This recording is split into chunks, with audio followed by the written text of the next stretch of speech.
नमस्कार। आज बात करते हैं एक बहुत ही दिलचस्प विषय पर, धन। लेकिन आज की नजर से नहीं, बल्कि हजारों साल पुराने वैदिक नजरिए से। सोचिए, धन, शक्ति और जीवन के मकसद पर इतना पुराना ज्ञान, क्या वो आज भी उतना ही रेलेवेंट हो सकता है? चलिए पता करते हैं। सबसे पहले एक सीधा सा सवाल, आखिर ये सच्ची दौलत, सच्ची प्रोस्पेरिटी होती क्या है? क्या इसका मतलब सिर्फ ढेर सारा पैसा है, बड़ा बैंक बैलेंस है, या फिर ये कुछ और ही है? तो अपनी इस पड़ताल के पहले हिस्से में हम अर्थ को समझते हैं। ये अर्थ क्या है? असल में ये हमारी वो बुनियादी चाहत है, सुरक्षा की, शक्ति की और हाँ, धन की। और पता है सबसे मजेदार बात क्या है? हमारे वेद पुराण पैसे को बुरा नहीं कहते, बिल्कुल नहीं, बल्कि इसे तो जिंदगी के 4 सबसे जरूरी मकसदों में से एक माना गया है। वो 4 हैं धर्म, अर्थ, काम और मोक्ष। तो साफ है कि वेल्थ यानी अर्थ जिंदगी का एक बहुत जरूरी हिस्सा है।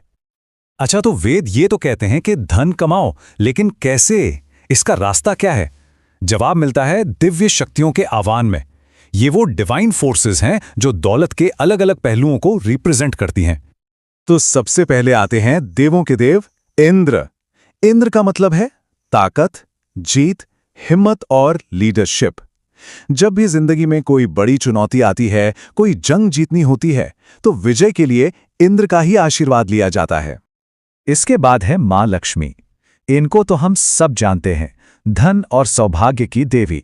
मान्यता है कि श्री सूक्त जैसे पावरफुल मंत्रों के जाप से मां लक्ष्मी की कृपा होती है और घर में सुख समृद्धि आती है। और एक और हैं कुबेर, देवताओं के ट्रेजरर यानी खजांची। ऐसा माना जाता है कि कुबेर के मंत्रों में वो शक्ति है जो छिपे हुए खजाने के रास्ते खोल सकती है या कहीं से अचानक पैसा दिला सकती है। ये जो मंत्र स्क्रीन पर है, ये वही कुबेर का खास और बहुत शक्तिशाली मंत्र माना जाता है। शास्त्रों के हिसाब से ये धन को अपनी ओर खींचने का एक अचूक तरीका है। ठीक है, तो धन कैसे कमाना है, इसके लिए तो रास्ते हैं। लेकिन अब आता है कहानी में असली मोड़। सवाल कैसे से ज्यादा बड़ा है, क्यों? आखिर पैसा कमाना ही क्यों है?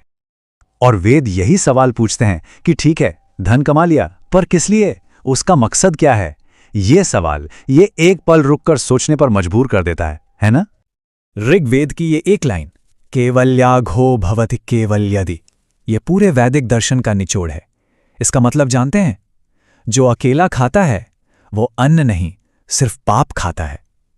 कितनी गहरी बात है। मतलब वैदिक सोच ये है कि पैसा कोई तिजोरी में बंद करने वाली चीज नहीं है। ये तो एक एनर्जी है, एक ऊर्जा। जैसे रथ का पहिया चलते रहता है, वैसे ही धन को भी चलते रहना चाहिए। अगर इसे रोक लिया, जमा कर लिया, तो ये सड़ जाता है, अपनी कीमत खो देता है। इसीलिए कहा गया है कि धन की सिर्फ 3 ही गतियां होती हैं। पहला, भोग, यानी उसे अपने और अपने परिवार के ऊपर खर्च करो। दूसरा, दान, यानी उसे जरूरतमंदों को दो। और अगर ये दोनों नहीं किया तो तीसरा रास्ता अपने आप खुल जाता है, नाश, यानी वो पैसा बर्बाद हो ही जाएगा। तो एक तरफ है कमाने की प्रेरणा और दूसरी तरफ है देने की जिम्मेदारी।